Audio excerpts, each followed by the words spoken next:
그 건물이 하자가 그렇게 심하고 그래도 만약에 지금 분양가가 2배가 올랐어. 플러스 P가 붙으면 해지하실 거예요?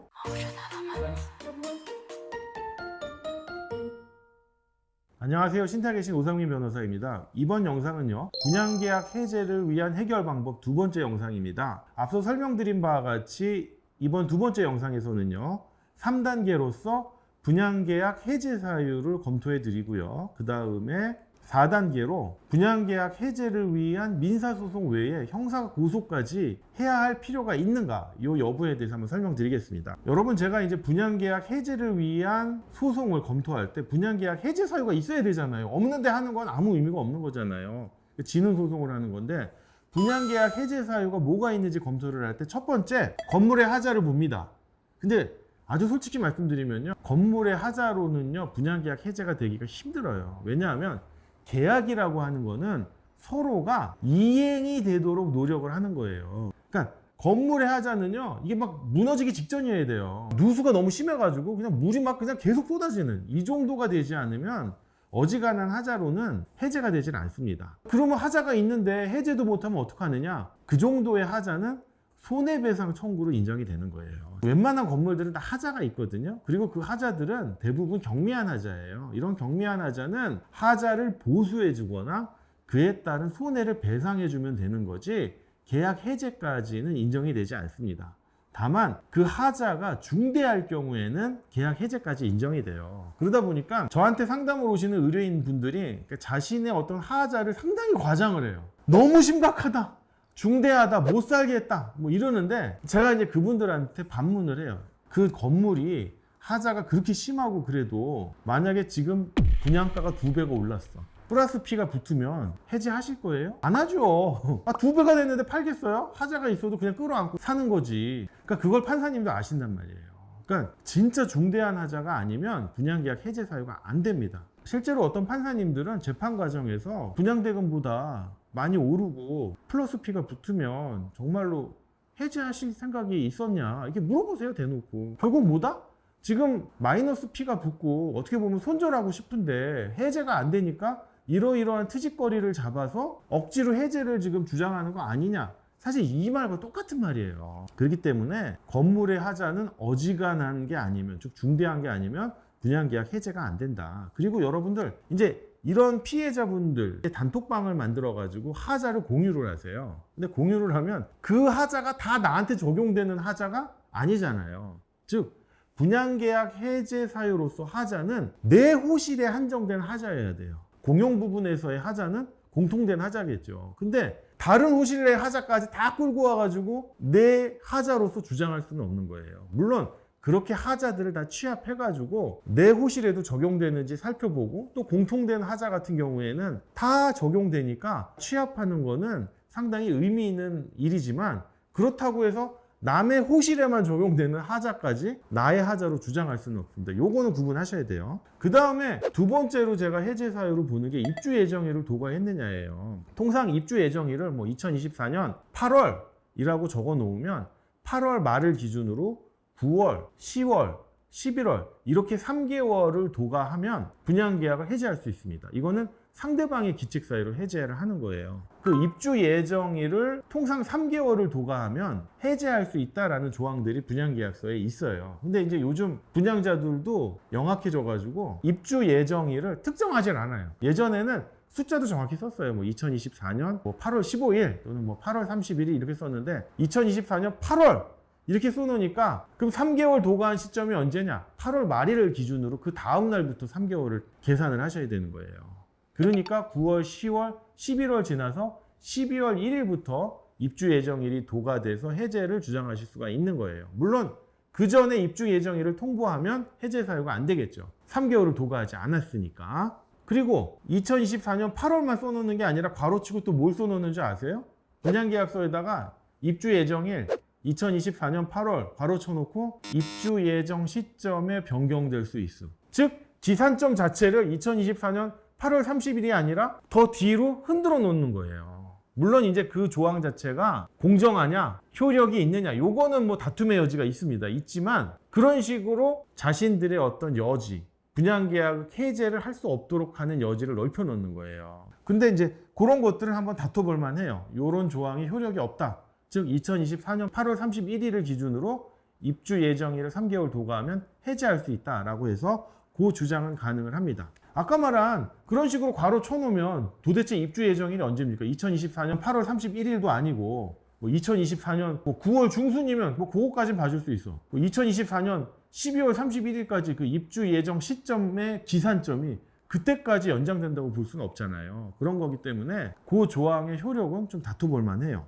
그 다음이 이제 세 번째로 제가 주장하는 게 이행불능인데 이런 경우죠. 분양률이 7%밖에 안 돼요. 그러다 보니까 공사도 안 되고 있고 심지어 건물도 올라가지도 않고 건물은 올라갔는데 대지권 등기를 못 한다거나 이런 상황들이 생겨요. 이런 경우에 이행불능을 이유로 분양계약 해제를 주장하기도 합니다. 그 다음에 이제 네 번째로는 조금 이제 개별 사안에만 특수한 건인데 특약을 위반했는지 여부예요. 왜냐하면 이제 분양계약서가 대부분 이제 표준계약서여가지고 다 이제 인쇄된 부동문자로 나오는데 일부 어떤 수분양자들 같은 경우에는 공란에 자필로 특약사항들을 기재한 것들이 있어요. 예를 들면 이런 거죠. 약사님이 약국을 개설하기 위해서 분양을 받는데 여기 이제 병원이 3군데 정도 입점할 예정이다. 이제 이런 식의 특약사항이 기재되어 있는데 병원은커녕 한의원도 안 들어와요. 근데 이러면 이건 특약 위반한 거니까 이건 해제 사유죠. 그 다음에 내가 이걸 분양받아서 편의점을 개설할 예정인데 이 상가에는 내 편의점 이외에는 다른 편의점을 개설하지 않는다라는 이런 특약 조건이 있을 수 있고요. 그 다음에 이분이 이제 이 호실을 분양받아서 탕후루를 판매하는 가게를 개설할 예정이었어요. 같은 상가에 이 호실 근처에 커피 전문점이 들어온대요. 그래서 그 커피 전문점은 탕후루를 판매하지 않는다는 조건으로 그렇게 특약사항을 맺었어요. 그래가지고 이제 분양을 받았는데 이 커피 전문점이 아무래도 자기 매출을 올려야 되니까 탕후루를 판매하고 있는 거예요. 근데 이런 경우 특약사항 위반이잖아요. 이제 이런 식으로 좀 개별 사안에 특수한 특약 위반을 이유로 분양계약을 해제하는 경우들이 있습니다. 자, 그러면 이제 4단계로 분양계약 해제를 위한 민사소송 외에 형사고소까지 해야 될 필요성이 있느냐 이건데 제가 앞 단계에서 설명드린 분양계약 취소나 해제 사유가 너무너무 분명하다면 형사고소는 안 하셔도 돼요. 그런데 이 세상에 100%란 게 어디 있어요. 조금 애매모호하다 그러면 형사고소를 하셔야 됩니다. 하시면 이게 신탁회사가 아무리 작지만 그래도 금융기관이고 금융감독원의 감독을 받기 때문에 이런 형사고소 절차에 상당히 예민해요. 예민하고 여기에 계신 대표이사 분들은 오너는 아니잖아요. 오너는 아니다 보니까 이런 다른 금융기관에 재취업을 한다든지 연임을 할 때 이런 형사 절차에서 벌금형을 선고받거나 또는 형사 절차가 진행 중인 이력이 있으면 안 돼요.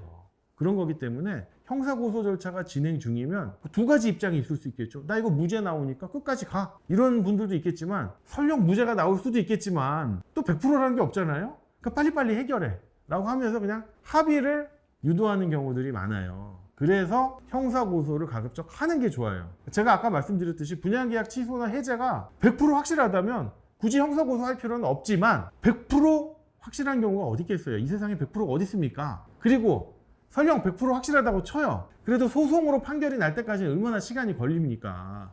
그리고 분양자가 수탁자인 부동산 신탁회사든 아니면 위탁자든 이게 민사적으로 약간 가망이 없는데 형사고소까지 들어왔다 그러면 더 빨리 와서 합의를 하려고 그러고 해결하려고 그런단 말이에요. 그러니까 빠른 해결을 위해서는 분양계약 취소나 해제가 100% 아니면 그에 육박한다고 하더라도 형사고소를 하시는 게 좋고요. 그 다음에 형사고소까지 검토하시는 분들은 솔직히 말씀드리면 민사적으로 너무 가능성이 희박한 경우예요. 민사적으로 안 되니까 어떻게든 형사고소라도 해봐서 이거를 합의로 이끌어내려고 하시는 분들이에요. 물론 이제 이 경우에 결과가 다 좋은 건 아니에요. 왜냐하면 분양자인 수탁자 또는 위탁자들도 야 얘네들이 민사로 좀 안 될 것 같으니까 무리하게 형사고소를 했네. 이걸 알잖아요. 아니까 이 경우에 또 입장이 조금 좀 달라져요. 그럼 끝까지 가보지 이러는 데도 있고 아니야 그래도 형사고소가 들어왔으니 불편하니까 합의를 하자 이런 경우로 나눠지는데 그렇기 때문에 이제 형사고소를 할 때도 사실 저는 그런 사건은 맞지도 않고요. 형사고소를 하라고 권유하지도 않아요. 무고죄 위험도 있을 뿐만 아니라 무고죄가 아니더라도 이거는 오히려 여러분들 그냥 에너지 낭비하는 거고 변호사 보수만 드리는 거고 아무 의미가 없어요. 안 하시는 게 나아요. 즉 민사적으로 해결이 어려운데도 그럼에도 불구하고 형사고소를 하라는 건 왜냐? 아까 분양자가 수탁자인 경우도 있고 위탁자인 경우도 있잖아요. 근데 수탁자인, 즉 부동산 신탁회사인 경우는 토지신탁인 경우고 위탁자인 경우는 비토지신탁이잖아요. 근데 이 경우가 조금 온도차가 있어요. 뭐냐 하면 내가 분양대금을 끝까지 납부하고 건축된 건물을 안전하게 이전받고 싶다라고 할 때는 토지신탁이 좋아요. 안전해요. 왜냐하면 신탁회사가 끝까지 책임지니까. 그 경우에는 비토지 신탁은 위험해요. 내가 낸 분양대금을 공사하는 데 다 쓰지 않고 유용하면 어떡하지? 이런 위험성들이 상존한단 말이에요. 대부분 이 토지 신탁 사업은 관리형 토지 신탁 사업으로 하는데 뒤에 누가 있습니까? 우선 수익자인 대출금융기관, 시공사가 버티고 있기 때문에 얘네들이 동의를 해주지 않으면 신탁회사도 마음대로 할 수가 없거든요. 그렇기 때문에 임의로 할 수 있는 재량이 없어요. 오히려 분양계약을 해제할 때 토지신탁사업은 융통성이 없습니다. 근데 비토지 신탁사업은 뭐다? 위탁자가 분양자잖아요. 그러니까 자기 사업이에요. 그러니까 자기가 마음대로 할 수 있기 때문에 조금 융통성이 있어요. 그런 거기 때문에 형사고소를 제가 하라라고 하는 거는 토지신탁사업에서 하라는 거예요. 형사고소를 한다고 했을 때 뭘 문제 삼느냐? 이제 대부분 이제 형법상 사기죄를 문제 삼고요. 근데 분양자인 수탁자 또는 위탁자가 뭐 대놓고 사기를 칠 일은 없잖아요. 대부분 이제 그 앞단에 분양대행사 그리고 그 분양대행사의 직원들이 사기를 치는 경우가 많기 때문에 이 분양대행사 직원과 분양대행사를 사기죄로 고소를 하고 이 분양자인 수탁자나 위탁자들은 특별히 증거가 있지 않으면 그냥 사기죄의 방조범으로 고소하시는 게 좋고요. 그 다음에 건축물의 분양에 관한 법률, 즉 건분법이라고 하는데 건분법 제6조 제4항과 건분법 시행령 제9조에 보시면 분양계약서에는 대통령령으로 정하는 사항이 포함되어야 한다 이렇게 돼 있고 건분법 시행령 제9조 제1항 11호를 보시면 분양사업자가 분양대상 건축물과 관련하여 다음 항목의 어느 하나에 해당하는 경우에는 분양받은 자가 분양계약을 해약할 수 있다는 사항이라고 해서 요 세 가지 항목들이 분양계약서에 반드시 기재되어 있어요. 물론 이제 다 기재되어 있는 건 아니고 주택법이 적용되는 사업장에는 이런 조항이 없고 건분법이 적용되는 사업장에는 분양계약서에 이 조항이 반드시 들어가 있고요. 설령 들어가 있지 않더라도 건분법과 건분법 시행령이 적용돼서 이 조항이 적용이 됩니다. 그렇기 때문에 이 건분법 시행령 제9조 1항 제11호 강목의 사유들 있죠. 가나다. 요거의 위반 여부를 고소 내지는 고발을 하시는 거예요. 그 다음 세 번째로는 이 부동산 신탁회사가 아무리 작아도 금융기관이고요. 금융투자업자거든요. 그렇기 때문에 신탁법 이외에 신탁법의 특별법으로 자본시장법이 적용됩니다. 구체적으로 이제 자본시장과 금융투자업에 관한 법률이고 줄여서 이제 자본시장법이라고 하는데 이 자본시장법 위반 여부를 고소고발하시는 거예요.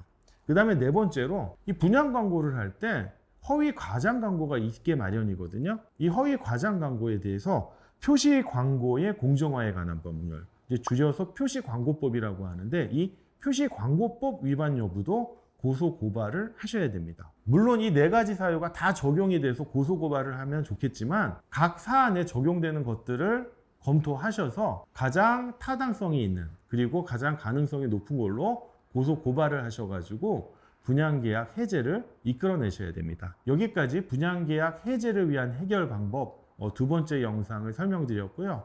이제 마지막으로 분양계약 해제를 위한 해결 방법 세 번째 영상을 올려드리도록 하겠습니다. 본 영상이 도움이 되셨다면 구독과 좋아요 부탁드립니다. 감사합니다.